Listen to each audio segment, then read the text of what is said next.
હવે આ વાત છે આપના વળતા પાણીની। નમસ્કાર, હું જનક, આપ જોઈ રહ્યા છો બિગ ડિબેટ। જી હા, દિલ્હીમાં જે પેટા ચૂંટણી થઈ તેમાં આમ આદમી પાર્ટીનો પરાજય થયો। આ પરાજય માત્ર પરાજય નથી, પરંતુ નંબર 3 પર આપ જ્યાં આપની ડિપોઝિટ જપ્ત થઈ જાય છે। આ જ પ્રજા છે જે 2.5 વર્ષ પહેલા આપને ખોબલે ખોબલા ભરીને મત આપે છે, અને એવું તે શું થયું કે 2.5 વર્ષમાં મોહ ભંગ થઈ ગયો અને અચાનક જ આપની ડિપોઝિટ પણ જપ્ત થાય છે। તો દિલ્હીમાં આપનો કારનો પરાજય। એમસીડીની ચૂંટણી થવાની છે। આ એમસીડીની ચૂંટણી કોઈ વિધાનસભાથી કમ નથી, અને આ ચૂંટણી પહેલા જ આમ આદમી પાર્ટીને એક મોટો ફટકો પડ્યો છે। ત્યાં કોંગ્રેસ નંબર 2 પર આવી છે। કોંગ્રેસ અને ભાજપ વચ્ચે ટક્કર હોય તેમ લાગ્યું। આપ ક્યાંય હોય ત્યાં જોવા નથી મળ્યું। આ સ્થિતિની વચ્ચે ભાજપના કાર્યકરોમાં ખુશીનો માહોલ પણ જોવામાં આવી રહ્યો છે।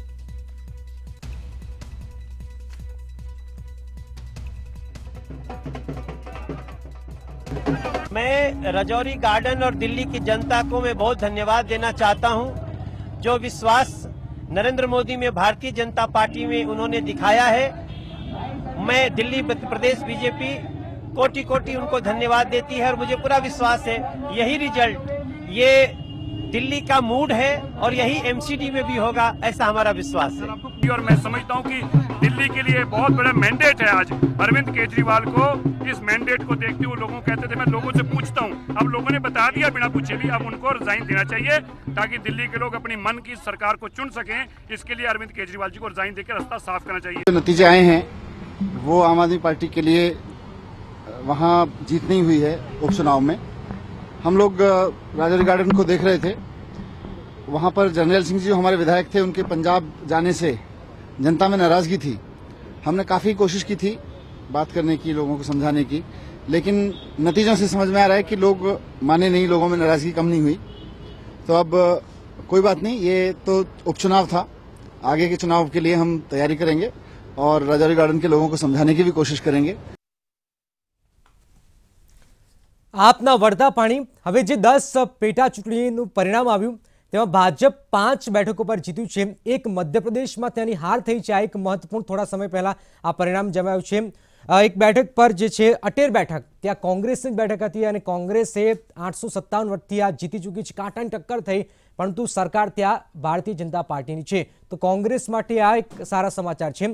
કર્ણાટકની બંને બેઠક પર કોંગ્રેસ જીત્યું છે, તો કોંગ્રેસ માટે પણ આ એક રાહતના સમાચાર છે। મોદી લહેર ક્યાં છે? કારણ કે જો હોત તો સ્થિતિ કંઈક અલગ હોત।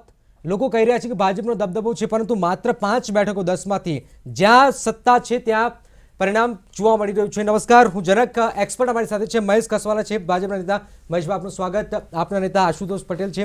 આશુતોષભાઈ, આપનું જપન પાઠક છે, રાજકીય વિશ્લેષક, વરિષ્ઠ પત્રકાર। જપનભાઈ, આપનું સ્વાગત। અને વડોદરાથી નરેન્દ્રભાઈ રાવત જોડાયા છે। નરેન્દ્રભાઈ, આપનું પણ સ્વાગત। મહેશભાઈ, 10માંથી 5 આપની પાસે એમપીમાં એક બેઠક ગઈ, એ કોંગ્રેસ પાસે થતી, આપ જાણો છો।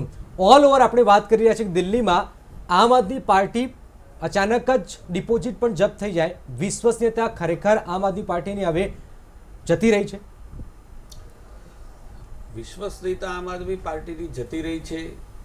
મને એમ લાગે છે કે આજે તો એક વિધાનસભાનું પરિણામ હતું, બાય ઇલેક્શન હતું, અને એમાં દૂધનું દૂધ ને પાણીનું પાણી થઈ ગયું છે। પણ એમના પહેલા પણ ઉત્તર પ્રદેશ, ગોવાની અંદર જે પ્રકારે આપના હાલ થયા, પંજાબની અંદર એમના સપના જે પ્રકાર સત્તામાં બેસવાના હતા, પણ પંજાબની પ્રજાને પણ ધન્યવાદ આપવા પડે કે એમને પણ દિલ્હીની જે સ્થિતિ છેલ્લા 2 વર્ષમાં હતી એનો પડછાયો પણ ભાજપ માટે આ એક જીત કેટલી મહત્વપૂર્ણ છે પડ્યો હશે, ને પરિણામે પંજાબની જનતાએ જે પ્રકારની સૂઝબૂછ સાથેનું મતદાન કર્યું છે। લોકોની વચ્ચે જઈ રહ્યા છો, ભારતીય જનતા પાર્ટી માટે મને એમ લાગે છે કે દિલ્હીની અંદર જે પરિણામ આવ્યું ખૂબ સારું કહી શકાય।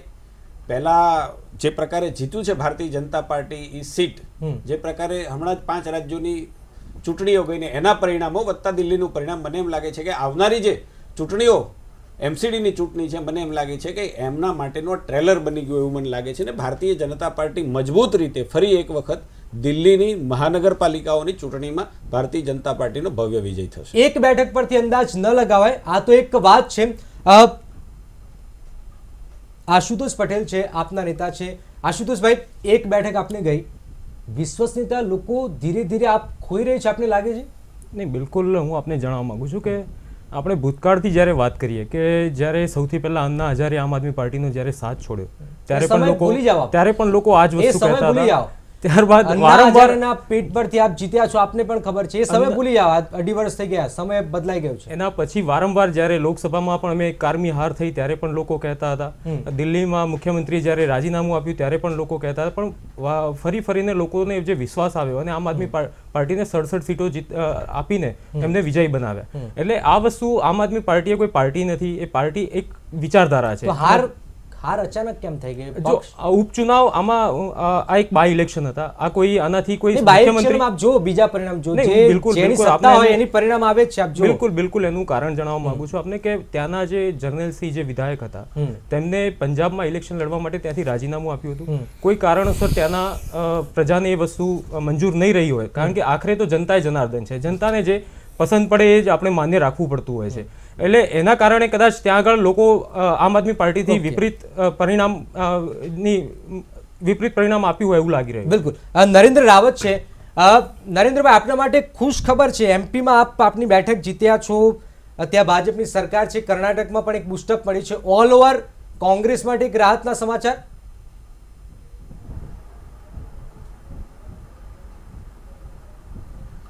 જે રીતે સમગ્ર 10 રાજ્યોમાં જે 10 બેઠકો માટે જે ચૂંટણી થઈ એના પરિણામો જોતા કોઈ ફેરફાર થયો એવું લાગતું નથી, પરંતુ સમગ્ર દેશમાં ભારતીય જનતા પાર્ટીની અને મોદીની લહેર છે એવું ઉજવણીઓ શરૂ થઈ છે. એ જ ફક્ત અમારે જાણવા જેવું ને સાંભળવા જેવું છે. તમે જાણો છો કે આની અંદર કોંગ્રેસની 3 બેઠકોનો વિજય થયો છે, ભારતીય જનતા પાર્ટીનો 5 બેઠકનો વિજય થયો છે, જેમાં 2 બેઠક એમને ગેઇન કરી છે. એક રાજસ્થાનમાં ધોલપુર ખાતે જે મુખ્યમંત્રીની સીટ છે, જે બીએસપીની હતી, અહીંયા આપની હતી. આમાં કોંગ્રેસને કોઈ લોસ નથી થયો, કોંગ્રેસનું અપગ્રેડેશન થયું છે. તો મારે એ જ કહેવું છે કે જે રીતે સમગ્ર દેશમાં અન્ય મીડિયા દ્વારા અને ભારતીય જનતા પાર્ટી દ્વારા જે ઉત્સવ મનાવવામાં આવી રહ્યો છે કે ચારો તરફ મોદીની લહેર છે, આપ જીતી ગયા પછી દિલ્હીમાં પણ મોદીની લહેર છે, આ વાસ્તવિકતા નથી. બાય ઇલેક્શન એક માપદંડ હોઈ શકે નહીં, પરંતુ તમે પરિણામો જોઈ શકો છો. બિલકુલ. આ પરિણામોની અંદર જે લોકોની બેઠક, જે પાર્ટીઓની બેઠક હતી એ બેઠકો સંપૂર્ણ રીતે જાળવી રાખી છે. અને દિલ્હીની વાત કરીએ, દિલ્હીની અંદર આપનું પ્રદર્શન જે રીતે અત્યારે ઓછું થયું છે એ જોતાં જ્યારે કે એમને 67 સીટ મેળવી હતી એ ટાઈમે કોંગ્રેસની સરકાર ગયા પછીની વાત હતી, એ ટાઈમે આટલું મોટું પરિણામ આપે મેળવ્યું હતું. કદાચ આપ એની સામે દિલ્હીની અંદર એક સીટના કારણે એવું ન કહી શકાય આપની એ પ્રકારે એક સીટ ઉપર ક્યારે અંદાજ ન લગાવી શકે. તો જોતોની વાત છે. જપનભાઈ, ઓલ ઓવર જે તે પરિણામો આવ્યા છે એ પરિણામોના આધારે કોઈ માપદંડ નક્કી થઈ શકે તેમ નથી. મને કદાચ લાગે છે કોંગ્રેસના હાથમાં કંઈક સારી બાબત આવી છે. વેલ, તમે ભાજપ કોંગ્રેસનું જ વાત કરતા હો તો એટલે આપની વાત નથી આમાં, મને લાગે છે. આપની બી કરી, આપનો તો મુદ્દો છે. તો ભાજપ કોંગ્રેસમાં પાછલી ચૂંટણીના અને આ ચૂંટણીના આપણે આંકડા જોઈએ તો ભાજપનો બહુ સિગ્નિફિકન્ટ સ્વિંગ છે. જેમ કે ગુંડુલપેટ સીટ છે તો ગઈ ચૂંટણીમાં 12% ભાજપને વોટ મળ્યા હતા, આ વખતે 45.4% છે. એટલે તમે જમ્પ જોયો 3 ગણાથી વધારે છે. એટલે 44નો સત્તા ત્યાં પણ જેની સત્તા એમાં પરિણામ આવ્યું. આપ જુઓ અટેરનો તમે જુઓ તો ગઈ વખતે 30% વોટ ભાજપના તરફેણમાં હતા, આ વખતે 44%, એટલે 13.8નો ગેઇન છે. નાંજાગુડમાં જુઓ તો ગઈ વખતે 5% વોટ હતો ભાજપના, આ વખતે 41.5% છે, એટલે 36.5%નો ગેઇન છે. વોટિંગ વધ્યું છે બીજેપી. લિટ્ટીપરામાં 28.8 હતા, આ વખતે 40, એટલે 11.2%નો ગેઇન છે. અને ખાસ તો વેસ્ટ બેંગાલમાં કે જ્યાં ગઈ વખતે ભાજપને 8.8% વોટ મળ્યા હતા આ સીટ પર, આ બાયપોલની આ સીટ પર, આ વખતે 31% મળ્યા, એટલે 22.2%. ભારતીય જનતા પાર્ટી સારું કરી રહી છે, હકીકત છે. તો અને બંગાળમાં ભારતીય જનતા પક્ષ આ વખતે આ જેટલી બી સીટો બીજેપી હરી છે એમાં બધામાં બીજા નંબર પર રહી છે. એટલે તમે આ બંગાળનું રિઝલ્ટ જુઓ તો લેફ્ટ ગઈ વખતે 59,000 જેટલા વોટ મળ્યા હતા, અને આ વખતે ભાજપને 52,000. એમ કહેવાય કે લેફ્ટ વર્સિસ ટીએમસી હોય છે, હવે ટીએમસી વર્સિસ બીજેપી. એક્ઝેક્ટલી, લેફ્ટને રિપ્લેસ કર્યું છે ભાજપે, એટલે એક સિગ્નિફિકન્ટ વાત આ છે. એટલે ભાજપ માટે 10માંથી 5 એટલે 50%નો એને સ્કોર તો કર્યો. શું થઈ રહ્યું છે જપનભાઈ? આપને દિલ્હીમાં સીટ મેળવી, હવે દિલ્હીમાં આ પ્લે ડાઉન કરે છે કે ભાઈ આ એક જ સીટ પૂરતું આ રિઝલ્ટ. આ રીઝન કેટલું વ્યાજબી છે કે આપનો ઉમેદવાર પંજાબમાંથી વિધાનસભા ચૂંટણી લડે છે, ખાલી સીટ થાય છે, લોકો નારાજ કે આ રીઝન ખરેખર વ્યાજબી છે? એટલે આમાં શું થાય કે એક સીટ આપ હરી છે, એક તો રૂલિંગ પાર્ટીઓને જીતવી જોઈએ બાય ઇલેક્શનમાં, ટેકનિકલી એવું થતું હોય, કારણ કે દિલ્હીની વાત છે એટલે સમગ્ર ભારતમાં મુદ્દો ઉઠવાનો છે. પણ હારી છે એટલે એ લોકો એક સીટ પૂરતું આ રિઝલ્ટ સીમિત કરવા મથે છે કે ભાઈ આ એક સીટ પૂરતો ફિનોમિના છે, દિલ્હીમાં તો અમારું રાજ ચાલશે જ, પણ આ સીટ પૂરતો ફિનોમિના એવું એટલા માટે નથી લાગતું કે આપના ઉમેદવારની ડિપોઝિટ ગઈ છે. બિલકુલ નથી. 34 એક વાત હું વચ્ચે અટકાવવા માંગુ છું. ડિપોઝિટ જપ્તના કોઈ આપણી પાસે અહેવાલ હોય તો મને જરા બતાવો. અરે ભાઈ ડિપોઝિટ જપ્તના નિયમ શું હોય છે? મને એક મિનિટ સવારથી ન્યૂઝમાં ચાલે છે, સવારથી ન્યૂઝમાં ચાલે છે. નિયમ શું છે ડિપોઝિટ જપ્ત? સવારથી ન્યૂઝમાં ચાલે છે, પણ એના કોઈ આપણી પાસે ઓથેન્ટિક ન્યૂઝ. અરે ભાઈ ડિપોઝિટ જપ્તવાનો નિયમ શું છે કહો? ચલો શું આમ આદમી પાર્ટીના તમે કોને તમે દલીલ કરો? તમે કોને વિનિંગ પાર્ટી કરતા 10% વોટથી ઓછા હોવા જોઈએ? ભાઈ તમને ડિપોઝિટનો નિયમ જ નથી ખબર. 16 વોટ હોય ટોટલના અને એટલે ડિપોઝિટ આસાનીથી જાય. કેટલા ટકા વોટિંગ? અરે ટકાની છોડો, તમે જે 10,000 ની ઉપર વોટ મળે એમાં જાય. તમે કાલે છાપામાં વાંચી લેજો. આપના કેન્ડિડેટને 13.11% વોટ મળ્યા છે, બીજેપીના 51.99. આપ જુઓ કે કેટલું ડિફરન્સ છે. એટલે 11% ની આસપાસ વોટિંગ મળ્યા છે, એટલે ડિપોઝિટ આરામથી ડૂલ થઈ જાય. મહેશભાઈ, ઓલ ઓવર મોદી લહેર છે, મોદી લહેર છે એવું તો આખા દેશની અંદર બધાને ખબર છે. કેટલાક લોકો હજી સમજતા નથી, સમજે છે પણ સ્વીકારવા તૈયાર નથી. મોદી લહેર હોત તો નહીં, મોદી લહેર ના હોત. અમારી મૂળ 3 સીટ હતી. અમારી 3 સીટ હતી, એમાંથી અમે 2 ગેઇન કરી. પરિણામ જોઈ લો. જે પ્રકારે પરિણામ જોઈએ છે એટલે જ કહું છું ભાઈ, તમે મોદી લહેર છે એ સ્વીકારો છો, હસતા મોઢે સ્વીકારો છો, પણ તમે કહેવા તૈયાર નથી ભાઈ. તમે કહેવા તૈયાર નથી. ઉત્તર પ્રદેશમાં તમે ભીખ માંગીને 100 સીટ લીધી હતી, છતાંય તમારા શું પરિણામ થયા હતા? હજી છતાંય તમે એ સ્વીકારો, ઉત્તર પ્રદેશનું પરિણામ સ્વીકારવા તમે તૈયાર નથી. આપના ઘોડા ઉપર તમે સવાર કોંગ્રેસનું આજે પણ તમે ઈવીએમ માળા જપો છો. અરે ભલા માણસ, રાજનીતિની અંદર જનતાએ જે ચુકાદો આપ્યો છે એને સમજવો પડે. ભારતીય જનતા પાર્ટીએ 10 પરિણામની વાત કરો. બાય ઇલેક્શન એમાં અમારી 3 હતી, અમે 2 માં ભારતીય જનતા પાર્ટી ગ્લોરીફાઈ કરે. મોદી લહેર રાજ્યમાં જીતી જવી કહેતા કે ત્યાં અમારું નામ કોઈ જગ્યાએ લહેરનું નામ નિશાન નથી. પાર્ટી પ્રજાનો અરે અત્યારે તમે સત્તામાં હો તો સ્વાભાવિક છે તમારી અમારો પગ જાળવી રાખે. વોટિંગમાં 1% હોય એટલું તો પ્રજાજનો સમજે. ત્યાં આજે ભારતીય જનતા પાર્ટીનું શાસન છે. આ વાતને તમે સ્વીકારો છો. અરે તમારો 60 વર્ષમાં આખા દેશમાં કોઈ જગ્યાએ પગ પેસારો નહોતો, એના કારણે ક્રાંતિ સર્જવાની નથી. એના કારણે મોદી લહેર આવી ગઈ છે કે 2.5 વર્ષમાં આખા દેશનું પરિવર્તન થઈ રહ્યું છે. બની શકે કે 2014 પછી થોડો ઘણો ફેરફાર તમારામાં આવી ગયો. અદાલત નથી અને મારે તમારે અને આ જનતા જનાર્દને તમને 10 માંથી કેટલી સીટ આપી? 10 અમે પણ બધે ડિપોઝિટો ગુમાવી છે. અમારો તો ઇતિહાસ છે. અમે હારી ને જ આવ્યા છીએ. અમારી પાર્ટી આંદોલનમાંથી ઊભી થઈ છે, ડિપોઝિટો પણ ગુમાવતા હતા. આજે અમારા કામોને કારણે, અમારા કાર્યકર્તાઓના પરિશ્રમને કારણે, અમારા સિદ્ધાંતોને કારણે, અમારા નેતાઓની પ્રમાણિકપણાની શાસનને કારણે આજે ઈશ્વરની મહેરબાની એવી થઈ છે કે અમે પંજાબ હારી ગયા તમારા સિદ્ધાંતોના કારણે, ગોવામાં તમે હારી ગયા હતા, મણિપુરમાં તમારા સિદ્ધાંતોના કારણે હારી ગયા હતા. આપણે વાત કરીએ છીએ, ખાલી ગ્લોરીફાઈ કરવાની વાત બંધ કરો સાહેબ. કે તમે એક તો વાત સાંભળવા તૈયાર નથી, પ્રશ્નો પૂછવા તૈયાર તમે જવાબ સાંભળવા તૈયાર નથી. ગોવાની અંદર તમે એવું કશું ના ચાલે. મણિપુરની અંદર શું કર્યું આખો દેશ જાણે છે. માથે ચડાવવું એ સ્વીકારવું પડે અને પરિણામ પણ આપની સામે છે, જેમાં 10 માંથી 5 ભાજપ જીત્યું છે. હા, એટલે તમારે સ્મશાનના નામે વોટ લઈ લેવાના, ગાયના નામે વોટ લઈ લેવાના. બહુ ચર્ચા કરી નરેન્દ્રભાઈ. ઓલ ઓવર કોંગ્રેસ માટે પણ સારું છે. કોંગ્રેસ આપોઆપ મહેનત કર્યા વગર કોંગ્રેસના ખોળીમાં 3 સીટો આવી છે. મહેનત પણ થઈ હશે, પરંતુ ઓલ ઓવર કોંગ્રેસમાં ક્યાં કચાશ રહી જાય છે કે જે પરિણામો સુધી પહોંચતી નથી?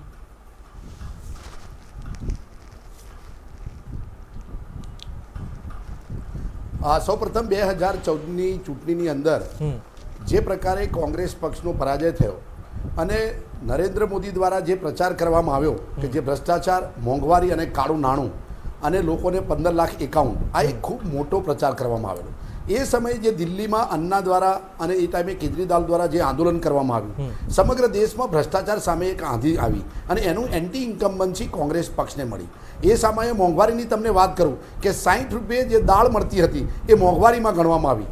નરેન્દ્ર મોદીની સરકારમાં 220 પર પહોંચી ગઈ, કોઈએ ધ્યાન નથી આપ્યું. પરંતુ 2014ની ચૂંટણીમાં જે વચનો આપવામાં આવ્યા અને લોકોને જે આકર્ષણ કરીને જે ચૂંટણી જીતી ગયા, એના પછી 2.5 વર્ષના ગાળાની અંદર ભારતીય જનતા પાર્ટીમાં આજે 5 રાજ્યોના પરિણામોમાં નરેન્દ્ર મોદી ઉત્તર પ્રદેશની ચૂંટણી અને બીજી ચૂંટણીઓમાં પોતાનું પરફોર્મન્સ જાળવવામાં સફળ થયા છે. કોંગ્રેસની પરિસ્થિતિની વાત કરું, કોંગ્રેસ 100% પોતાના સંગઠન અને ચૂંટણીમાં જે પ્રકારનું પ્રદર્શન નથી કરી શકી. પરંતુ ભારતીય જનતા પાર્ટી જે પ્રકારે દાવા કરવામાં આવે છે કે કોંગ્રેસ ખતમ થઈ ગઈ, કોંગ્રેસનું કોઈ ઉપજતું નથી, તો છેલ્લા 5 આપથી કોંગ્રેસ ડરે છે ખરી? કોંગ્રેસની સરકાર બનવાની હતી, જેમાં પંજાબની અંદર કોંગ્રેસની સરકાર બની, મણિપુર અને ગોવાની અંદર કૂટનીતિના આધારે ભારતીય જનતા પાર્ટીની સરકાર બની. અત્યારના 10 પરિણામોમાં પણ તમે જોઈ શકો છો, જેમાં 5માં ભારતીય જનતા પાર્ટીને 5માં કોંગ્રેસ કહી શકાય. કારણ કે ઝારખંડની અંદર જે JMM નો જે જીત થઈ છે એમાં કોંગ્રેસ સમર્થન છે. એટલે મારું ત્યાં ભારતીય જનતા પાર્ટીની સરકાર છે, ત્યાં ભારતીય જનતા પાર્ટીના 2 મંત્રીઓ આ પ્રદેશમાં આવેલા છે. જેમ તમે ધોલપુરની વાત કરી તો એ BSPની સીટ હતી, ત્યાં મુખ્યમંત્રીનો વિસ્તાર છે. તો સામાન્ય રીતે તમે પણ જાણો છો કે બાય ઇલેક્શનો ઉપર રૂલિંગ પાર્ટીનો પ્રભાવ રહે છે. પરંતુ દેશની અંદર જે રીતે નરેન્દ્ર મોદીનું મોજું પ્રચાર તંત્રોમાં, માધ્યમોમાં અને ભારતીય જનતા પાર્ટીના પ્રવક્તાઓ દ્વારા આ ચૂંટણીમાં પણ મોદીની લહેર જેવું સમગ્ર ગુજરાતમાં, સમગ્ર દેશમાં ફેલાવવામાં આવી રહ્યું છે. એ જોતા તમે જોઈ શકો છો કે કોંગ્રેસનું પરફોર્મન્સ આજે પણ મુશ્કેલીના સંજોગોમાં ખૂબ આગળ રહ્યું છે. અને તમે બધી ચૂંટણીઓમાં પણ જોજો કોંગ્રેસ નંબર 2 પર છે. અમે 2 નંબર પર રહેવા ટેવાયેલા નથી, પરંતુ અમે તો આજે કહીએ છીએ કે નરેન્દ્રભાઈ નું મોજું છે, નરેન્દ્રભાઈ મોદીનું તમારું નહીં, નરેન્દ્રભાઈ મોદીનું મોજું છે. ભારતીય જનતા પાર્ટીના પ્રમાણિક શાસન, તમે 3 વર્ષમાં ભારતીય જનતા પાર્ટીના શાસન પર એક આક્ષેપ નથી કરી શક્યા. હું તમને એમ કહું છું કે જો ભારતીય જનતા પાર્ટીના પ્રવક્તા, ભારતીય જનતા પાર્ટીનું પ્રચાર તંત્ર, સાહેબ તમે સંપૂર્ણ નિષ્ફળ, તમે ભ્રષ્ટાચારી નરેન્દ્રભાઈ જેવા કામોની કેન્દ્ર સરકારની અમારી યોજનાઓને સરકારમાં આવ્યા હતા. તમે શું કામ રાહુલ ગાંધીનું મોજું છે આશાઓ કરીને મૂર્ખ બનાવ્યા છે? નરેન્દ્રભાઈ તમે રાહુલજીનું મોજું છે હું શું કામ તમે નથી કહેતા? તમે એમના પ્રવક્તા છો, પણ તમે તમારી પાર્ટીના કામોને જેના કારણે ભારત દેશ અત્યારે મુશ્કેલીમાંથી પસાર થઈ રહ્યો છે. આ દેશને કેટલું સહન કરવું પડી રહ્યું છે તમે જાણો છો. એ તમારું મોજું જ હતું, ભ્રષ્ટાચારનું મોજું આ દેશની અંદર તમે 10 વર્ષ ચલાવી. તમે એને એન્કેશ કરવું જોઈએ. અમે જેમ કહીએ છીએ 3 વર્ષ આમ આદમી પાર્ટી, ભારતીય જનતા પાર્ટી કેટલી કરે? એક આક્ષેપ નથી કરી શક્યા. અમે એને એન્કેશ કરીએ છીએ અમારી સફળતાઓને. તમારી જે સફળતાઓ છે એને તમે એન્કેશ કરો. તમે પ્રવક્તાઓની ટીમ છો, તમારું સંગઠન છે. તમારી પાર્ટીના આટલા બધા ડિફરન્સીસ કેમ છે કે તમે તમારા નેતાઓની પ્રોફાઇલને કેમ એન્કેશ નથી કરી શકતા? આ કોંગ્રેસની સૌથી મોટી નબળાઈની નિશાની છે સાહેબ. તમે માત્ર અમારો હિસાબ જ ના માંગો કે ન જોવો, અમારું જે થવાનું હશે એ થશે. કોંગ્રેસ પ્રજા અમને જે સવાલ, પ્રજા જે હિસાબ અમારી પાસે છે માંગીએ છે, તમે અમારી પાસે માંગશો એનો પણ વાંધો નથી. નરેન્દ્રભાઈ તમારી જાતનો હિસાબ ચકાસી શકો. જપનભાઈ એક સવાલ એ થાય, ગુજરાત ઉપર આપણે બેક કરીએ કે આપ ત્રીજો મોરચો વિકલ્પ હતો, પરંતુ હાલમાં જે શરૂઆતમાં લાગતું હતું 2-3 વર્ષ પહેલા કે આમ આદમી પાર્ટી ત્રીજા વિકલ્પ તરીકે થશે, પરંતુ હવે વિકલ્પ NCP આવી રહ્યું છે. કારણ કે આપ ક્યાંય જોવા નથી મળતું. પંજાબના પરિણામ અને ગોવાના પરિણામ પરથી સાઈડ પર જતું રહ્યું છે આમ આદમી પાર્ટી. એટલે આપ ગુજરાતમાં લડશે તો હું તો બહુ સ્પષ્ટ કહું છું, આમાં કંઈ તટસ્થ વક્તા તરીકે 2 બાજુનું બોલવાનું ના રહેવું જોઈએ. પહેલા જે સ્પષ્ટ લાગે છે કે અહીંયા પૈસા ગુમાવશે એક તો જેટલા પ્રચારમાં, સિવાય કે ટિકિટ દીઠ પૈસા ઉઘરાવે તો ગુજરાતના પૈસા ગુજરાતમાં વપરાશે, અથવા દિલ્હીથી આવીને ખર્ચશે તો પૈસા ગુમાવશે, અને ડિપોઝિટના પૈસા ઇલેક્શન કમિશનને ગેઇન થશે જેટલી સીટો પર લડશે. એટલે મને કોઈ શક્યતા દેખાતી નથી. ત્યાં 2 પાર્ટી વાળું રાજ્ય છે અને થર્ડ પાર્ટી કોઈ પાર્ટી જોડે સમજૂતી કરીને ઊભી રહેતો, અને જે રીતનું દિલ્હીમાં શાસન ચાલે છે અને જે ધબડકો થયો છે પંજાબમાં, મને કોઈ રીતે લાગતું નથી અરવિંદ કેજરીવાલ વારંવાર નિશાન કેન્દ્ર સરકાર પર દાખે છે કે કોઈ બી મુદ્દો હોય, નિશાન આપને ખબર છે કે મોદી ઉપર નિશાન હોય તો લોકોમાં આવી નેગેટિવ મેસેજ જઈ રહ્યું છે. આશુતોષભાઈ બિલકુલ એના કરવા પાછળનું કારણ એ છે કે કોઈ પણ આજની તારીખમાં કહેવાતો કોઈ વિપક્ષ છે નહીં. કોંગ્રેસને જુઓ કે બીજી કોઈ પણ પાર્ટી જુઓ, એ નરેન્દ્ર મોદીનો વિરોધ કરવાનો કે વિરોધ કરવા માટે સક્ષમ નથી. કાં તો એમને કોઈ મજબૂરી છે, કાં તો પછી કોઈ એમને લાલચ છે, લોભ લાલચ છે. એના કારણે આજે કોઈ પાર્ટી એવી નથી કે જે નરેન્દ્ર મોદીનો સક્ષમતાથી વિરોધ કરી શકે. એના માટે આમ આદમી પાર્ટીએ મજબૂરીથી એક કેન્દ્ર સરકાર હોવા તમામ મુદ્દાઓ પર રાજ્ય સરકાર ગલીમાં સફાઈ ના થાય તો ભારતીય જનતા પાર્ટી પર આક્ષેપ કરો છો. શેના મુદ્દે? ગલીમાં કોઈ દિવસ સફાઈ ન થાય બિલકુલ, એના માટે પણ નરેન્દ્ર મોદી આપ પણ જાણો છો કે અમદાવાદમાં સફાઈનું કામકાજ અમદાવાદ મ્યુનિસિપલ કોર્પોરેશનનું છે, નહીં કે ગુજરાત સરકારનું, નહીં કે ગુજરાત સરકારનું. તેવી જ રીતે ત્યાં પણ દિલ્હી સરકારનું કામ ગલીની સફાઈ કરવાનું ના હોય, MCD નું હોય. એટલે MCD અત્યારે તમામ મુદ્દા પર તમામ મુદ્દે શા માટે નિશાન? કારણ કે આપ CM છો, CM ની એક વિશ્વસનીયતા હોય. બિલકુલ જો વિપક્ષ પોતાનું કામ કરતું હોય તો આમ આદમી પાર્ટી એમાં વચ્ચે આવવાની જરૂર જ નથી. આજે ગુજરાતમાં પણ આપણે જોઈ લો કે ટોલ નાકાનો મુદ્દો હોય કે એજ્યુકેશનનો લગતો કોઈ મુદ્દો હોય કે કોઈ પણ મુદ્દા હોય, આજે કોંગ્રેસ એનું કામગીરી જે બજાવવી જોઈતી હતી તે આજે ભૂલી છે. કોંગ્રેસ એટલા માટે આમ આદમી પાર્ટી એક વિપક્ષ, નરેન્દ્રભાઈ એક લોકોનો અવાજ બનીને આમ આદમી પાર્ટી પોતાના કોંગ્રેસ મુદ્દો નથી ઉઠાવતી, આપ મુદ્દો ઉઠાવે છે.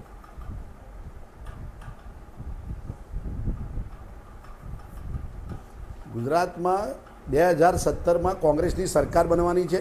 કોંગ્રેસ ખૂબ સક્ષમ છે. જે રીતે ભારતીય જનતા પાર્ટીના 22 વર્ષના શાસનની અંદર અને 2012 પછી જે ત્રીજા મુખ્યમંત્રી તરીકે રૂપાણી સાહેબ આવ્યા છે એ તદ્દન નિષ્ફળ ગયા છે.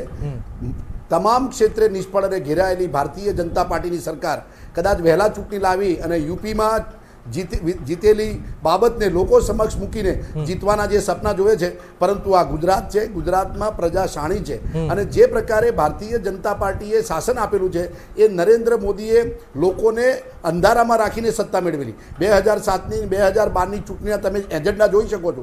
2007માં સોરાબુદ્દીનનો કેસ લઈને જીતી ગયા. 2012માં એ પોતે ગુજરાત મોડેલની વાત કરી અને પોતે વરરાજા બન્યા. કોંગ્રેસ વડાપ્રધાન વિરોધ કરે છે. આ પણ એક હકીકત છે. નરેન્દ્રભાઈ, આપ જાણો છો કે કોંગ્રેસના નેતાઓ મુદ્દાઓને લઈને આવ્યા નથી. છેલ્લા 2-3 મહિનાથી મુદ્દાઓને લઈને મેદાનમાં આવ્યા છે. 4 વર્ષ પહેલા તો આવ્યા નતા. હવે જે પરિણામ આવ્યા તેમાં 10માંથી 5 ભાજપ જીત્યું છે. કોંગ્રેસ માટે કર્ણાટકમાં 2, મધ્યપ્રદેશમાં પણ એક શાનદાર જીત થઈ છે. હવે મતલબ એ છે કે ખરેખર આ મોદી લહેર છે, કોંગ્રેસને જે પરિણામ મળ્યું છે. કર્ણાટક ઉપર આપણે ફરીએ. જબનભાઈ, કર્ણાટક એક મહત્વપૂર્ણ સ્ટેટ છે. કોંગ્રેસ પાસે એક જ સ્ટેટ છે જે સૌથી મોટું છે, આપ જાણો છો, અને મિશન ભાજપે તૈયારી કરી દીધી છે SM કૃષ્ણને ભારતીય જનતા પાર્ટીમાં જોડીને. અહીંયા કોંગ્રેસનું જીતવું એ ખરેખર કોંગ્રેસ માટે એક મહત્વપૂર્ણ છે. હા, બિલકુલ. કારણ કે આવતા વર્ષે કર્ણાટકમાં ચૂંટણી છે અને કોંગ્રેસ માટે આ બહુ જ મોટું મોરલ બુસ્ટર છે. કારણ કે 2 બાય ઇલેક્શન જીતી ગયા. હવે આમ આપણે કહીએ કે શાસક પક્ષ છે એટલે જીતી જ જાય નેચરલી, પણ આવતા વર્ષે ઇલેક્શન છે એના સંદર્ભમાં આ જીત ખૂબ મહત્વની છે. અને એમાં હું તમને કહું, મેં જે પેલા આંકડા કીધા છે સરપ્લસ, કારણ કે સ્વિંગ ભાજપની ફેવરમાં થઈ છે એનું કારણ કે KJP અને ભાજપ ગઈ વખતે અલગ અલગ લડ્યા હતા. અને આ KJP એટલે જે આપણે યેદુરપ્પાનો આ વિસ્તાર હતો એટલે આમાં ભાજપના ગઈ વખતે સુપડા સાફ જેવી પરિસ્થિતિ, એટલા ઓછા વોટ મળેલા. આ વખતે લોક સ્ટોક એન્ડ બેરલ યેદુરપ્પાના તમામ વોટ ભાજપને ટ્રાન્સફર થયા છે એટલે ભાજપમાં સ્વિંગ આવ્યો છે. એટલે એ રીતે ખૂબ પોઝિટિવ વધ્યા છે, પણ પરિણામ એટલે એ રીતે ખૂબ પોઝિટિવ છે. આખા કર્ણાટકમાં આ વસ્તુ રેપ્લિકેટ થાય કે યેદુરપ્પાના જે વોટ ભાજપમાંથી જતા રહેલા અલગ થવાના કારણે પાછા એડ થઈ જાય તો આવતા વર્ષની વિધાનસભામાં ભાજપ માટે પણ ખૂબ સારું ચિત્ર છે. પણ અત્યારે કોંગ્રેસ માટે બહુ જ મોટું મોરલ બુસ્ટર છે. આમાંથી એક ઉમેદવાર તો મિનિસ્ટર નતો બનાવ્યો એટલે કોંગ્રેસ છોડીને જતો રહ્યો હતો અને ભાજપે એને ઊભો રાખ્યો હતો, પણ એ ભાઈ પણ હારી ગયા છે. એમની પર્સનલ બેટલ થઈ ગઈ હતી. એ એક મેટર મને મધ્યપ્રદેશને લઈને યાદ આવ્યું છે. જે બેઠક હતી અટેર બેઠક, એમાં કોંગ્રેસ જે જીત્યું છે એમાં EVMમાં જે ગડબડીની વાત આવી હતી એ આ જ બેઠક હતી. જપનભાઈ, આ જ બેઠક અને આ જ પરિણામ હવે સામે આવ્યું છે. તો એક મેસેજ જશે આમ જનતામાં કે ભાઈ EVM છે એ સત્ય જ બોલે છે, એ ખોટું નથી બોલતું. હવે EVMમાં તો જે હારે ને એ કહે છે કે ભાઈ EVM ખરાબ, અને જીતી જાય તો કહેતા નથી કે ખરાબ છે. હવે પંજાબમાં જે અત્યારે મુખ્યમંત્રી છે અમરિંદર ખુદ બોલ્યા, એમણે કહ્યું કે ભાઈ હું ના જીત્યો તો અકાલી જીત્યો જો EVMમાં ભૂલ હોત તો. અને વીરપ્પા મોઇલીએ પણ આ કહ્યું છે. એટલે EVMનું ચર્ચા કરવાનું મારું તો એટલીસ્ટ લેવલ નથી. બિલકુલ, કારણ કે જે હારે છે EVMના રોજાણા રૂવે છે અને જીતે ત્યારે એમને EVM સારા લાગે છે, ત્યારે એમાં કઈ બાયસ નથી લાગતું. મહેશભાઈ, ઓલ ઓવર ભારતીય જનતા પાર્ટીનું વોટિંગ ગેઇન થઈ રહ્યું છે. બીજેપીમાં ખરેખર વિકાસને લઈને આગળ વધવાની જે નીતિ છે લોકો અપનાવી રહ્યા છે. મને એમ લાગે છે કે ભારતીય જનતા પાર્ટી ગુજરાતની અંદર પરફોર્મન્સના આધારે જીતતી આવેલી પાર્ટી છે ને ગુજરાતમાં જે પ્રકારે નરેન્દ્રભાઈ એક વિકાસની નવી પરિભાષા, વિકાસની નવી રાજનીતિ દેશને અને દુનિયા સમક્ષ ઉજાગર કરી ભારતીય જનતા પાર્ટીનો વોટિંગ શેર હંમેશા વધતો રહ્યો છે.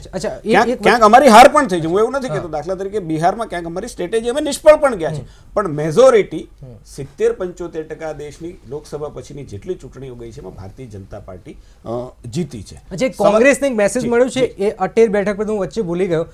અટેર બેઠક પરથી જે EVM ને ગડબડીની વાત હતી, હવે એક સાફ સંકેત મળ્યો છે કે ગડબડી જેવું કંઈ હોતું નથી EVMમાં અને જે બેઠક જે કોંગ્રેસ જીતી ગયું છે. કોંગ્રેસ માટે નરેન્દ્રભાઈ,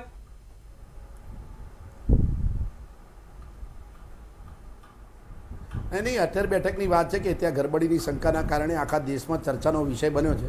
એના પછી કદાચ એ લોકોએ તકેદારી રાખીને આ પ્રકારનું કરી ન શક્યા હોય એ પણ બની શકે. EVMની બાબતે ઘણા બધા પ્રશ્નો ઊભા થયા છે અને તમામ પોલિટિકલ પાર્ટીએ રાષ્ટ્રપતિને આવેદનપત્ર આપી આ બાબત. અને એ તો હવે એમાં તો એટલી મોટી ગરબડી થઈ ચૂકી હતી કે તમામ મતો ભારતીય જનતા પાર્ટીને પડ્યા હતા અને એના પછી તો ભારતીય જનતા પાર્ટી પાસે એવો કોઈ મોકો નહોતો રહ્યો કે જેમાં એમાં ગરબડી કરી શકે, કારણ કે એ પરિસ્થિતિ ઊભી થઈ ગઈ હતી. આખા દેશનું એક્ઝામ્પલ લે તેનું તંત્ર પણ જાગૃત થઈ ચૂક્યું હતું. એના પછી પણ તું ઈવીએમ માટેના પ્રશ્નો ખૂબ મોટા છે. આ ચૂંટણી જે પરિણામો છે એ ભારતીય જનતા પાર્ટી માટે ખૂબ નિરાશાજનક છે. જે રીતે ઢોળ લઈને આખા દેશમાં પ્રચાર કરવામાં આવે છે, તમે વોટના પર્સન્ટેજ વધારીને જે પ્રકારે વાત કરી રહ્યા છો કે આટલા પર્સન્ટેજ વધ્યા, હું એ માનવાને કારણ નથી. જે પ્રકારે તમે નરેન્દ્ર મોદીનો વેવ આ વધ્યા છે એ વાસ્તવિકતા હશે, પરંતુ તમે વેવના આધારે જીતવાની વાત કરો છો. તમે જે પ્રકારે પ્રચાર કરો છો, અરે કોંગ્રેસ એક પોઝિટિવ રાજનીતિ લઈને કેમ નથી આગળ વધતી? નરેન્દ્રભાઈ, આપ જીત્યા છો તો કોંગ્રેસની વાત કરી, કર્ણાટકમાં કોંગ્રેસનું શાનદાર પ્રદર્શન છે. તમે યુપી જીત્યા પછી એવું એસ્ટાબ્લિશ જ કરો છો કે સમગ્ર દેશની અંદર નરેન્દ્ર મોદીનું મોજું છે, તો મારું મોજું ક્યાં છે એ મારે જોવું છે. નરેન્દ્રભાઈ, મોજું આમાં દેખાતું હોત તો અમે કર્ણાટકમાં બી હારી ગયા હોત, બધી જગ્યાએ હારી ગયા. અમે તો નરેન્દ્રભાઈ, ઉત્તર પ્રદેશમાં ભારતીય જનતા પાર્ટી જીતી, ઐતિહાસિક પરિણામ આવ્યું. આજે 3 સીટોની અમે 5 સીટ ગેઇન કરી, સારું પરિણામ આવ્યું. નિરાશાજનક તમે કહો છો. જે સીટોમાં અમારો જનાધાર 12%, 13%, 15% હતો, ત્યાં અમે બધી જ સીટોમાં 40% ઉપર છીએ. તમે માનવા તૈયાર નથી. નરેન્દ્રભાઈ, ગુજરાતમાં 2002માં આવ્યા, તમે માનવા તૈયાર નહોતા. 2007માં તમે માનવા તૈયાર નહોતા. 2012માં કોંગ્રેસની વસ્તી કરીએ તો તમામ તમે માનવા તૈયાર નહોતા. 2017, 2012 અમે જીત્યા, 2014 અમે જીત્યા, તોય તમે માનતા નથી ભાજપ જીત્યું એમ. ઈ પછી બધા જ ઇલેક્શનો મહારાષ્ટ્રની વાત કરો, તમે 2000 બધું જ અમે જીત્યા, તમે માનતા નથી. નરેન્દ્રભાઈ, એટલી વાત નિશ્ચિત છે કે અમે જેટલા વચ્ચે ન બોલો. નરેન્દ્રભાઈ, હું વચ્ચે નથી બોલતો. નરેન્દ્રભાઈ, વચ્ચે નથી બોલતો. નરેન્દ્રભાઈ, સાંભળવાની તૈયારી રાખો. નરેન્દ્રભાઈ, સાંભળવાની તૈયારી રાખો. બહુ વિનમ્રતાથી આપણે હારી ગયા છે ની વાત કરો. માનવેર કહું છું, આપ સાંભળવાની તમારી વચ્ચે આ રેકોર્ડ જોઈ લો. હું ક્યાંય નથી બોલો. નરેન્દ્રભાઈ, સવાલ એ છે કે તમે જો કોંગ્રેસના લોકો ભારતીય જનતા પાર્ટીના વિજયને માનવા તૈયાર ન હોય તો અમારે તમને મનાવવા માટેની મહેનત પણ કરવી નથી. આ દેશની જનતા, ગુજરાતની જનતા ભારતીય જનતા પાર્ટીના વિજયને જોવે છે, ખોબે મત આપે છે, એટલું અમારા માટે કાફી છે. તમે જે નેગેટિવિટી કામ કરી રહ્યા છો, એ ભારતની પ્રજાએ પણ તાકાત આપે કે હજી વધારે નેગેટિવિટીથી તમે કામ કરો. ભારતીય જનતા પાર્ટી પોતાના કામોને આધારે, પોતાના શાસનને આધારે, પોતાના નેતૃત્વને આધારે અને પ્રજાના આશીર્વાદને આધારે આજે પણ અમે લોકોની અંદર છવાયેલા છીએ. નરેન્દ્રભાઈની પ્રતિભા છવાયેલી છે ને હજી કહેતા મને જરાય વાંધો નથી કે નરેન્દ્રભાઈ વાવાઝોડું આવે ચાલે છે. લોકો દેશની 125 કરોડ જનતા જાણે છે. તમે માનવા તૈયાર નથી, એમાં તમારો વાંક પણ નથી. તમે જે દ્રષ્ટિથી જોવો છો એ જોવો, એમાં અમને વાંધો લોકોને ગુમરાહ કરી રહ્યા છો. યુપીમાં કામ થઈ રહ્યું છે, આપ જાણો છો. ખેડૂતોને 1 લાખ રૂપિયા સુધી દેવું માફ થયું. પંજાબમાં આપની સરકાર, પંજાબમાં આપની સરકાર આવી, એક કામ તો બતાવો, લોકોને બતાવો તો ખરા. કામ કરવું જ જોઈએ. નહીં, એક ઉદાહરણ લઈએ. યુપીમાં ભારતીય જનતા પાર્ટીની સરકાર અને પંજાબમાં કોંગ્રેસની સરકાર. યુપીના કામ તો જોવા મળ્યા, પંજાબમાં એક કામ તો બતાવો. આપ, આપની સરકાર આવી છે ત્યાં, આપ લોકો વચ્ચે જાઓ. એસીમાં બેસવાથી કોઈ વોટ નહીં આપે. જે કામ કરી રહ્યા છે એની કમ્પેરમાં જે પ્રકારે યોગીજી કરી રહ્યા છે એ જાહેરાતો અને તમે પ્રજા માને છે નરેન્દ્રભાઈ એટલું ચાર બસ કે તમે કોઈ દાડો ન માનતા, તમે માનવાના પણ નથી. એટલે તમારા હાલ નરેન્દ્રભાઈ જે છે ને કોંગ્રેસના હાલ આજે દયાજનક છે ને, અમે વિપક્ષ તરીકે પણ કહીએ છીએ દયાજનક હાલ છે, આવા ન હોવા જોઈએ. આ તમારી નબળી માનસિકતાના કારણે છે કે તમે પ્રજાનો જનાદેશને પણ પારખી નથી શકતા, એટલા અંધ થઈ ગયા છે. તમને નથી કહેતો વ્યક્તિગત કોંગ્રેસ એટલી અંધ થઈ ગઈ છે કે જનતા જનાર્દનનો જનાદેશ પણ તમે જોઈ નથી શકતા ને, એટલા બધા અહમમાં અને એટલા બધા કુંડ મિજાજી થઈ ગયા છે કે એને જનતાનો જનાદેશ પણ દેખાતો નથી. આટલા કામ કરે છે યોગી આદિત્યનાથ, ઈ સ્વીકારવા કરવાને બદલે તમે ખાલી જાહેરાત અરે નરેન્દ્રભાઈ એક કામ તો બતાવો પંજાબમાં તમે એક જાહેરાત તો બતાવો જાહેરાત તો કરીને જો પણ નથી 2.5 વર્ષના શાસનમાં તમે અભિમાન કરો છો સાહેબ કામ કરવા માટે ઈચ્છા શક્તિ જોઈએ ઈચ્છા સરકારમાં કામ કરવા માટે ઈચ્છા શક્તિ છે તમારા નેતા સંસદમાં તૈયાર નથી હારી ગયા પછી ત્યારે શાસન ખોવાઈ જાય છે 1.5 મહિના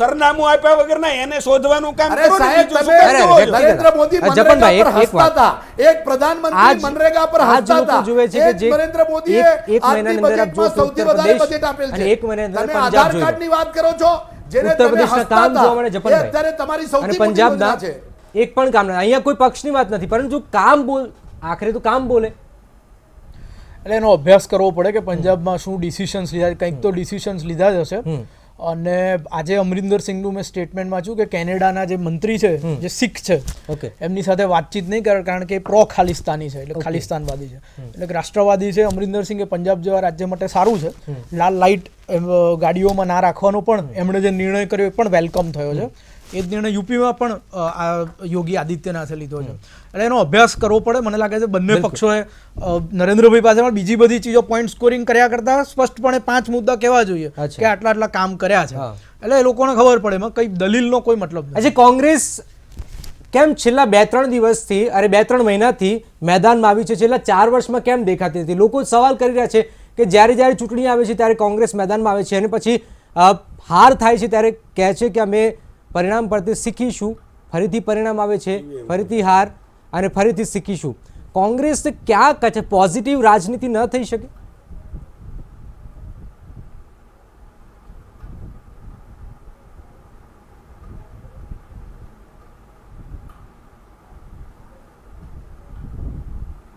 નરેન્દ્રભાઈ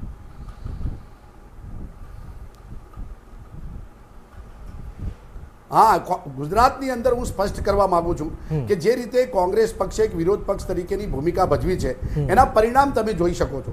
કારણ કે 2014ના પરિણામો ભારત દેશમાં ઐતિહાસિક હતા કે ભારતીય જનતા પાર્ટી પ્રથમવાર કોંગ્રેસની સામે 3/4 અને 2/3 બહુમતીથી જીતીને સરકાર બનાવી. હવે 2014માં નરેન્દ્ર મોદી પ્રધાનમંત્રી બન્યા પછી ગુજરાતના પરિણામોની મારે ખાસ ચર્ચા કરવી કે એના એક જ વર્ષની અંદર 2015ની અંદર જિલ્લા પંચાયત તાલુકા પંચાયતની ગુજરાત રાજ્યમાં ચૂંટણી થઈ જે કોર્પોરેશનની પણ થઈ છે વડોદરા કોર્પોરેશન. ભારત દેશના ભારતીય જનતા પાર્ટીના અધ્યક્ષ અમિતભાઈ શાહ ગુજરાતના હતા. તો પણ જે 80% 31 જિલ્લા પંચાયતોમાંથી 23 જિલ્લા પંચાયતોમાં કોંગ્રેસ પક્ષનો જય જયકાર થયો છે. એટલે કે ગુજરાત રાજ્યની 6.5 કરોડ પ્રજા કોર્પોરેશનમાં હાર થઈ, નગરપાલિકામાં સુપડા સાફ થયા, એ પણ કહો લોકોએ ભારતીય જનતા પાર્ટીની વિરુદ્ધમાં એક જીતથી આ કર્યું છે. એનો મતલબ કોંગ્રેસ એક બ્રેક માટે રોકાઈશું. જીતથી લોકોની વચ્ચે જવું જોઈએ, લોકોમાં આવવું જોઈએ અને એક સવાલ કોંગ્રેસ કદાચ પોઝિટિવ રાજનીતિ કરવી જોઈએ અને લોકો પણ કહી રહ્યા છે કે કોંગ્રેસ મેદાનમાં છેલ્લા 3-4 મહિનાથી આવી રહી છે. જો આ સિલસિલો વહેલા થયો હોત તો કદાચ આજે કોંગ્રેસ માટે સારી બાબત હતી. ગુજરાતમાં પણ આપ મેદાનમાં છે.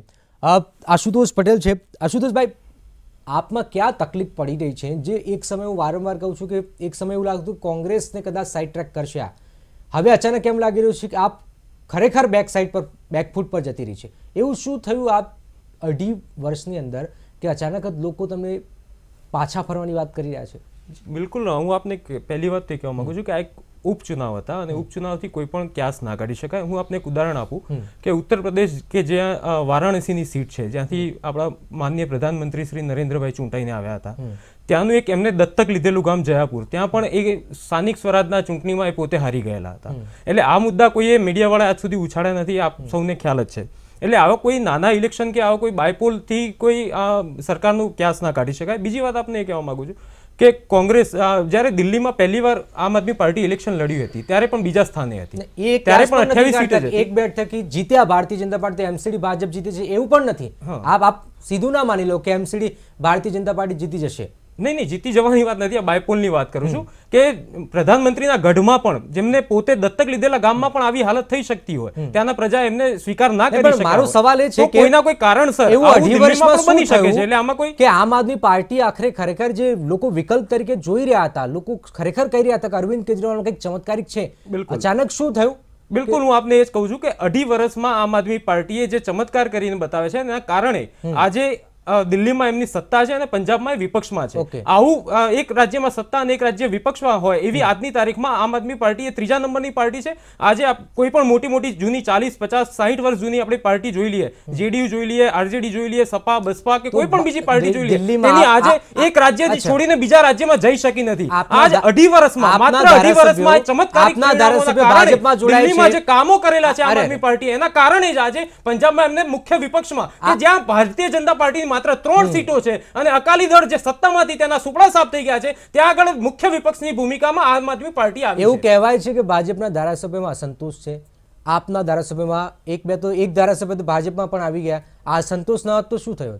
જો આમ આદમી પાર્ટીની અસંતોષ કેવી કોઈ વાત નથી. આમ આદમી પાર્ટીના જે કામ છે પ્રજાને ખ્યાલ છે. દિલ્હીની જનતા એકદમ પ્રેમથી આમ આદમી પાર્ટીના દરેક કામો વિશે જાણે છે. આમ આદમી પાર્ટીએ જે છેલ્લા 2.5 વર્ષમાં જે કામ કરીને બતાવે છે, એટલા કામ જો ભારતીય જનતા પાર્ટીની કોઈ પણ સરકારે, એના પહેલા પણ બનેલી કોઈ પણ સરકાર હોય, મહારાષ્ટ્ર હોય, રાજસ્થાન હોય કે ક્યાંય ના પણ હોય, ત્યાં જો એટલા કામ કરીને બતાવ્યા તો અત્યારે એમને ઓપન ચેલેન્જ હું કરવા માંગુ છું કે દિલ્હીની સરકાર જેટલા કામ કરે, ઓપન ચેલેન્જ છે. આ 2-3 કામ બતાવી દો આમ આદમી પાર્ટીને, લોકોએ જોયા છે, વોટ આપ્યા છે આપને. ભારતીય જનતા પાર્ટીએ કામ કર્યા છે ને એના પરફોર્મન્સને આધારે રાજનીતિ કરે છે. આમ આદમી પાર્ટીની આપ વાત કરો છો, તમે મહિલા સુરક્ષા માટે એક મહિલા સમિતિ સત્તામાં આવ્યા અને એક મહિલા સુરક્ષા સમિતિની રચના કરી. આજ સુધી તમારી એક પણ મીટિંગ ત્યાં નથી થઈ. તમે મહિલા સુરક્ષા માટે આમ આદમી પાર્ટીએ દિલ્હીને ઠેક ઠેકાણે સીસીટીવી કેમેરાનું વચન આપ્યું. આજે દિલ્હીમાં એક પણ જગ્યાએ સીસીટીવી કેમેરો નથી. તમે 500 કોલેજો માટે દિલ્હીની જનતાને વચન આપ્યું, એક પણ કોલેજ તમે કરી નથી શક્યા. તમે દિલ્હીના યુવાધનને વાઈફાઈનું વચન આપ્યું, આજે એક પણ જગ્યાએ વાઈફાઈ નથી. કહેવાનો મતલબ આમ આદમી પાર્ટીએ સપનાઓનો વેપાર કર્યો અને સપનાઓ મને બોલો, આપ બોલ્યા ત્યારે હું નથી બોલ્યો, આપ બોલ્યા ત્યારે નથી બોલ્યો, મહેરબાની કરો. તમે સપનાઓને વહેંચવાનું કામ કર્યું ને, સપનાઓ પૂર્ણ તમે નથી કરી શક્યા અને કોઈ પણ જવાબદારીમાં નહીં રહેવું, એને સ્વીકારવી નહીં અને એમનો છેદ ઉડાડી દેવો, એ અરવિંદ કેજરીવાલનું કામ છે. દેશના ઇતિહાસમાં પહેલા મુખ્યમંત્રી એવા હશે કે એની કોઈ જવાબદારી જ નથી. મુખ્ય પ્રધાન જેવું સંવૈધાનિક પદ જપનભાઈ, એની પાસે કોઈ જવાબદારી જ નથી. કોઈ ફાઇલ ઉપર એની સહી ન થાય, આવું પદ મેં પહેલી વખત જોયું. જપનભાઈ, દેશની જનતા જાણે છે અને જ્યાં ચૂંટણી હોય, જે રાજ્યમાં ચૂંટણી હોય ત્યાં મુખ્યમંત્રી પદના ઉમેદવાર અરવિંદ કેજરીવાલ. આ દેશની રાજનીતિમાં આવું ચાલે. વડાપ્રધાન લોકસભાની ચૂંટણી હોય તો વડાપ્રધાન પદના ઉમેદવાર કેજરીવાલ, પંજાબની અંદર ચૂંટણી હોય તો પંજાબ વિધાનસભા મુખ્યમંત્રી પદના ઉમેદવાર કેજરીવાલ. આવું આ દેશની જનતાને લાંબો ટાઈમ આપણે છેતરી ન શકીએ, એનું આ ઉદાહરણ છે.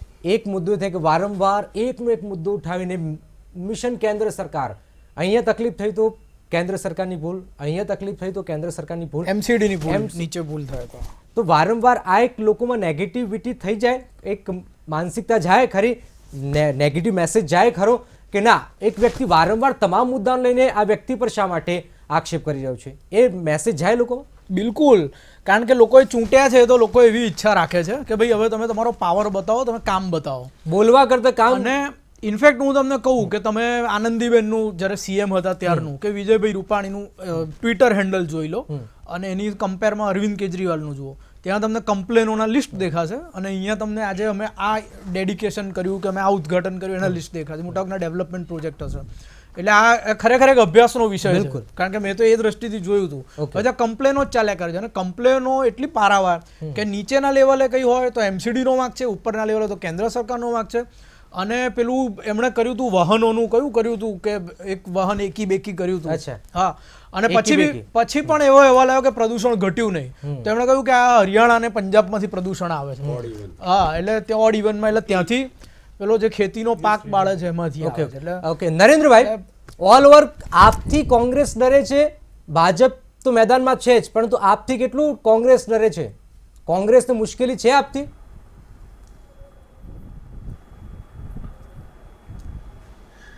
ગુજરાતમાં 2017માં કોંગ્રેસ બહુમતી સાથે સરકાર બનાવવાની છે. કોંગ્રેચ્યુલેશન. અને એના એંધાણ જિલ્લા પંચાયત, તાલુકા પંચાયતની ચૂંટણીના પરિણામોથી થઈ ચૂક્યા છે. જે રીતે ભારતીય જનતા પાર્ટીની સરકાર અત્યારે ઘેરાયેલી છે, એમાં આપનું તો અત્યારે અસ્તિત્વ જ નથી, કારણ કે ગુજરાતની અંદર આપ નુકસાન કરી શકે તેમ છે નહીં.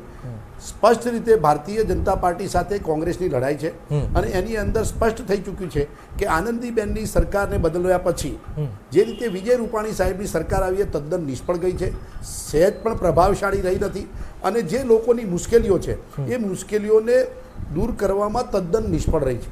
એના કારણે અને સાથે સાથે એમના 5 વર્ષના શાસનની અંદર 2012ની અંદર જે વચનો આપ્યા હતા એ વચનો અત્યારે તમે કમ્પેર કરો તો એક પણ વાત એમના ચૂંટણી એજન્ડામાં થયેલી વાત થઈ નથી, જેને કારણે ગુજરાતની પ્રજા અત્યારે ભારતીય જનતા પાર્ટીની વિરુદ્ધમાં હમણાં જ 1 વર્ષ પહેલા ચૂંટણીમાં મતદાન કરી ચૂકી છે.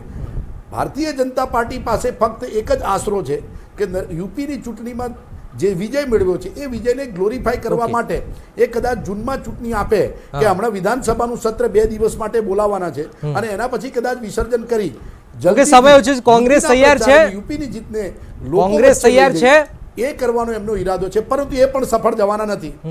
કોંગ્રેસ સંપૂર્ણ રીતે નરેન્દ્રભાઈ, તમે જિલ્લા પંચાયત, તાલુકા પંચાયત પછી ઘણી ચૂંટણીઓ આવી ગઈ, એને ચૂંટણી સમજો છો કે શું સમજો છો? એમાં પ્રજાએ જે વોટ આપ્યા છે એને વોટ સમજો છો કે નથી સમજતા? એ પછી 10,000 કરતા વધારે ગ્રામ પંચાયતના ઇલેક્શન થયા, 8,000 કરતા વધારે સરપંચો ભાજપના જીતાડ્યા, તમામને કમલમ બોલાવીને સ્વાગત થયું. 25 નગરપાલિકાઓના ઇલેક્શન થયા, 16માં ભારતીય જનતા પાર્ટી જીતી. ગઈકાલે નહીં પરમ દિવસે 1800 ગ્રામ પંચાયતોમાંથી 1197 પર ભારતીય જનતા પાર્ટી જીતી. તમને એ લોકોએ મત આપ્યા કે ચૂંટણીને તમે ગણતા જ નથી. તમે એક આંદોલનને લઈને ગુજરાતની જનતાને ગેરમાર્ગે દોરી કોઈના ઉપર સવાર થઈને ગુજરાતની અંદર ચૂંટણી જીત્યા છો ને, પણ 1 વર્ષની અંદર જનતાને ખબર પડી ગઈ એ પછીની તમામ ગુજરાતની ચૂંટણીઓમાં તમારો કારમો પરાજય થઈ ગયો. આટલી બધો સ્મૃતિભંશ તમારો કેમ થયો છે એ મને ખબર પડતી નથી. સમય ઓછો છે. જપનભાઈ, ઓલ ઓવર આ બંને પરિણામો છે ભાજપ કોંગ્રેસ માટે એક રાહતના સમાચાર, ખાસ કરીને કોંગ્રેસ માટે એક રાહતના સમાચાર છે. કોંગ્રેસ માટે કર્ણાટકમાં રાહતના સમાચાર છે, એમપીમાં પણ એક સારી વાત છે. એટલે એક કોંગ્રેસમાં થોડી એનર્જી લાવશે આ પરિણામો. હા, એટલે કર્ણાટકમાં નેક્સ્ટ યર ઇલેક્શન છે, એટલે નિયરેસ્ટ આપણે વાત કરીએ તો ત્યાં એમના માટે મોરલ બુસ્ટિંગ આ છે. બિલકુલ. અને બીજી વાત કરું કે ભાજપ માટે તો દિલ્હીમાં એમને ખૂબ આનંદ થયો છે કે 23મી અને એટલા માટે તમામ અને એક ખાલી વાત કહી દઉં કે ગ્રામ પંચાયતની ચૂંટણીની બીજેપી ક્રેડિટ લે એ લોકો કોંગ્રેસ પણ લે છે, પણ એમાં ચિહ્ન સિવાય ચૂંટણી લડાતી હોય છે, એટલે એમાં કઈ છાતી ઠોકીને કહી ના શકાય કે આમાં અમે જીત્યા. જો જીતા વહી સિકંદ. આશુતોષભાઈ, ટૂંકમાં ઓલ ઓવર આપ ક્યાં છે? આપની મુશ્કેલી વધશે? નહીં, બિલકુલ નહીં. આમ આદમી પાર્ટી હંમેશાથી આમ આદમીની પાર્ટી છે અને આમ આદમી જ આમાં જે બદલાવ દિલ્હીમાં પણ લાવ્યો હતો આમ આદમી દ્વારા લાવવામાં આવ્યો હતો, કોઈ નેતા દ્વારા નહીં. તેવી જ રીતે ગુજરાતમાં પણ આગામી દિવસોમાં બદલાવ લાવશે આમ આદમી જ લાવશે અને આમ આદમી આ ભાજપ અને કોંગ્રેસની ચુંગાલમાંથી નીકળવા માટે ખૂબ આભાર તમામનો. મહેશભાઈ આપનો આભાર, જપનભાઈ આપનો આભાર, આશુતોષભાઈ આપનો આભાર અને નરેન્દ્રભાઈ આપ વડોદરાથી જોડાયા, આપનો પણ આભાર. તો આશા રાખીએ કે જનતાને જે વચનો આપવામાં આવે છે એ પૂર્ણ કરવામાં આવે. મૌન સૌના માટે વાલું હોય અને જે કામમાં ડૂબેલો હોય તેના માટે મૌન સોના જેવું હોય. તો આ નેતાઓ બોલ્યા કરતા કામ કરે મહત્વનું છે. રજા આપશો. નમસ્કાર.